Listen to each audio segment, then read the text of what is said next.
Yan po, magandang araw po sa ating lahat mga kapamusot sa mga magre-prayer meeting po sa iba't ibang area po. So ngayon po, devotion po natin. Yan. Ang title po nito ay In Every Season. Yan.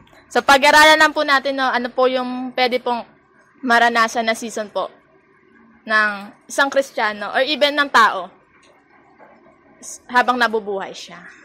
So, basahin po muna natin yung verse.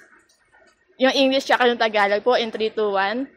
There is a time for everything and a season for every activity under the heavens. Ang lahat sa mundong ito ay may kanya-kanyang panahon, may kanya-kanyang oras. So, yun po. Tara po, let's pray po. Lord, po nagpapasalamat po kami sa araw na to, Lord God, na may pagkakataon po, Panginoon, na makapag-aral po ng iyong salita, Lord God. Give us wisdom, Panginoon, understanding, Lord God, para po sa iyong salita. Na sa ganun, Panginoon, mas maunawaan po namin, Panginoon, yung kabutihan mo po sa amin, Lord God. At Panginoon, ina-acknowledge din po namin, Panginoon, yung presence niyo po, Lord God, sa araw na ito. Po ang aming panalangin sa pangalan lamang Jesus. Amen. So, in usual po, yan. Ilang season po yung, nung nag-aral po tayo, ilang season po yung napag-aralan natin? 2 or 4? 4. Ay, hindi sure. 2 or 4 depende Yan. sa lugar. Depende po sa lugar. Usually po, sa school, ang tinuturo po is 4 na season, di ba po? Winter, spring, summer, and autumn. Or yung fall. Kung nasa po kayo nagtatrabaho, baka kasi may kasama tayong nasa NASA, ganito po nila tingnan yung 4 na season. Since umiikot po yung mundo, yan. Ganyan po nila tingnan. Though pareho lang naman po ang ibig sabihin. So may winter pa rin, may spring, may summer, and may fall pa rin po. Pero sa atin po sa Pilipinas, yan, 2 lang po yung season natin. Di ba po? Dry season and wet season lang. Nung nakaraan po, yung mga nakaraang buwan po is sobrang init po. Tama po, no? Super dry season. Super duper, super dry talaga. And yung mga nakaraang linggo na, yan, ito hanggang ngayon, umuulan na po. Ibig sabihin na sa wet season na po tayo. And palapit na rin po yung, di ba, bare months. Ay, pangatlong season ng Pilipinas, bare months. Pero, ayun po. Kasi nga po, sabi nga sa mga ngaral, yan, lahat po may season. Kung babasahin po natin yung mga ngaral, chapter 3, yan, makikita po natin, no? Sabi, may season ng pagsilang. Siyempre, kapag sinilang ka, mamamatay ka. May season din po ng pagtatanim. At may season din po ng pag-ani. Sabi din po sa verse 3, yan, may season ng paggiba. Pero sinabi din, may season din naman po ng pagtatayo. Sabi naman din po sa verse 4, yan, may season ng pagluha at may season ng pagtawa. Sabi pa sa verse 4, yan, may season ng pagluluksa at may season ng pagdiriwang. Sa verse 5, sabi, may season ng pagtahimik at may season ng pagsasalita. Sabi naman po sa verse 7, yan, may season ng pagmamahal.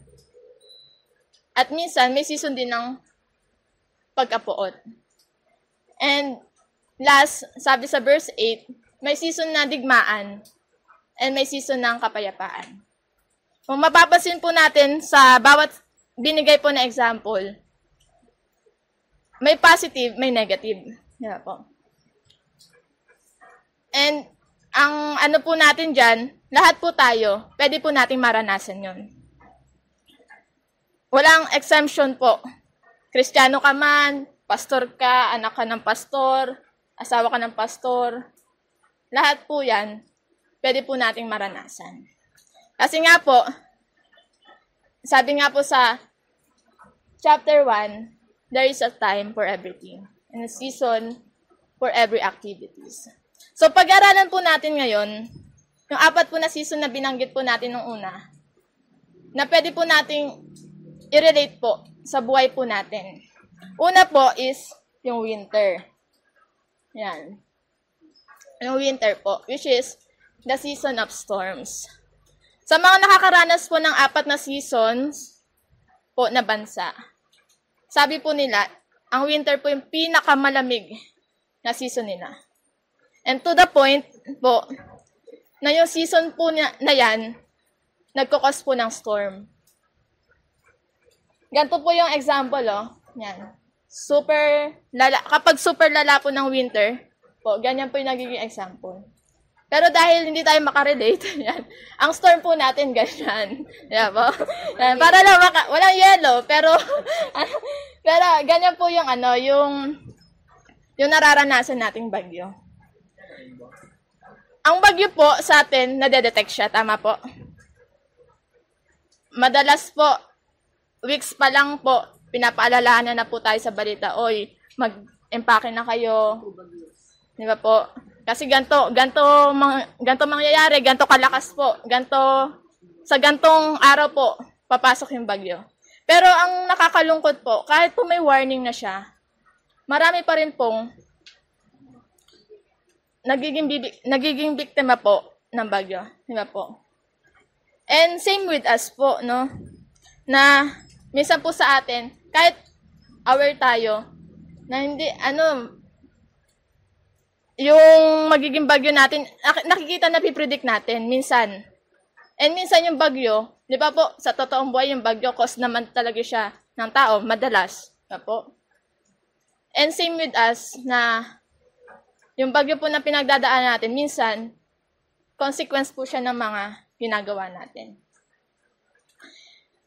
Kaya naman po, kapag naharap tayo sa bagyo, ano po yung pwede natin gawin? Kung ikaw po ay nasa dagat, yan, may kasama po tayong seaman dito. Kapag nasa dagat po, tas may bagyo, isa po sa mga kailangan po nilang gawin is ibaba yung anchor. Na sa ganon, magstay po yung ship na sinasakyan po nila. And same with us, di ba po yung Bible po is hinalintulad po siya sa anchor. Which is, alam din po natin na John 1:1, yung Bible, yung salita ng Lord, is si Jesus Christ, di ba? In summary po, si Jesus Christ, kinumpara po siya sa anchor. Sabi nga po sa Hebrews, yan, basahin nga po natin in 3, 2, 1. We have this hope as an anchor for the soul, firm and secure. It enters the inner sanctuary behind the curtain. Sabi po sa Hebrews, every time po dadanas po tayo ng mga troubles, storms sa buhay po natin, may hope po tayo, which is Jesus Christ. And kung nasa lupa naman po tayo kapag dinatnan tayo ng bagyo, ang isa po sa mga kailangan natin is shelter. Tama po. Which is yung tutulayan. Kaya nga po, minsan, nag-o-offer ng mga evacuation. And same with us po, no? Kapag nakakaranas po tayo ng bagyo sa buhay po natin, lagi po nating hanapin yung shelter po ng Lord, yung pagmamahal po niya. And doon, sabi po sa verse, yan, makakaranas po tayo ng comfort sa lahat po ng trouble po na pagdadaanan natin. Sabi pa po sa Psalms, sabi, bakit tayo lalapit, ba't natin nahanapin yung pagmamahal ng Lord? Kasi, i-deliver po niya tayo sa lahat po ng troubles po na pagdadaanan po natin. So, kapag po nakita o nararamdaman po natin, uy, parang nasa season ako ng winter Isa po sa mga pwede po natin gawin, tumawag po tayo sa Lord. Yan. Dahil tapat naman po siya at nakikinig naman po siya sa mga panalangin po natin. And next season po natin, yan, spring, which is season of growth. Ang spring daw po, sa mga farmers, yan, ito po yung season na kung saan magtatanim po sila. Magtatanim lang po sila ng mga buto, ganan. And yung spring po, ito rin po yung panahon na kung saan tayo bilang Kristiyano, ano po yung pwede nating tanimin, diba? After ng storm, after ng troubles po na pinagdaanan natin. Isa po sa mga, marami po tayong pwede itanim, pero para po makabangon po tayo, di ba po? Ang sabi po, kapag ang isang Kristiyano nasa season na po ng growth, tayo tayo, di ba po? So, galing ka ng winter So, tayo po tayo. Tanim tayo sa ministry, sa personal. Di ba gano'n naman po kapag bumabagsak po tayo, usually na ginagawa natin, sinusubukan po natin makabalik sa ministry, makabalik sa personal na buhay natin, makapagtanim sa mga business na meron tayo, sa family natin. Di ba po? Ayun po yung gawin natin sa season na to, which is yung season po ng growth. Sabi nga po sa 1 Corinthians, yan, hindi ang nagtatanim o nagdidilig ang mahalaga, kundi ang Diyos, sapagkat siya ang nagpapatubo at nagpapalago. So, ang trabaho po natin magtanim. Pero, again po, hindi po natin trabaho na patubuin po yung itatanim. Uy, tumubo ka na dyan. Tagal yung parang ganun. Si Lord po, trabaho po ng Lord ang magpatubo. And again po, reminder po, ang trabaho natin, isang magtanim lang. Either tutubo yan or hindi, si Lord. Basta ipagkatiwala natin sa Lord. Ayun po yung pangalawang season. And pangatlong season po natin, which is yung summer, ang season of waiting. Kapag sa mga farmers po, season of growth na, nagtanim po. Hindi po agad next week, aani na sila. Matagal na panahon po yung hinihintay po ng mga farmers para po makaani po.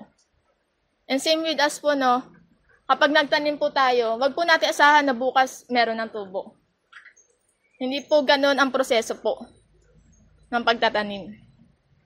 And pwede rin po tayong masubok sa season na to. Kasi, ewan ko po, pero for me po, waiting po, isa sa mga greatest test po na pwede pong nating maranasan sa faith po natin. Kapag sinabi ng Lord na maghintay ka, di ba? Mahirap po yun. Kasi po, minsan nga po, dumadating na siguro po tayo sa point na, Lord, ba't ang tagal, di ba? Lord, dahil hindi ko na mahintay, eto na lang gagawin ko, yung parang ganun. May nabasa nga po ako sa Facebook na hindi naman talaga delay si Lord. Hindi naman talaga siya late. Sadyang nagmamadali lang talaga tayo. And nature natin yung mga tao, di ba po? Mabilis tayong, mabilis po tayong mainip sa mga hinihintay po natin, di ba po? And sabi nga po sa verse, yan, sa Psalms 37:7, sabi, be still before the Lord and wait patiently for Him. And sabi pa po sa isang verse po, sa James 5:8, yan, you too be patient. So sa season po, na pinaghihintay ka ng Lord, wait lang. And habang nag-wait po tayo, hindi naman po totally wait lang. Wala kang gagawin, di ba? Let's maximize. Worship natin siya. I-praise natin siya.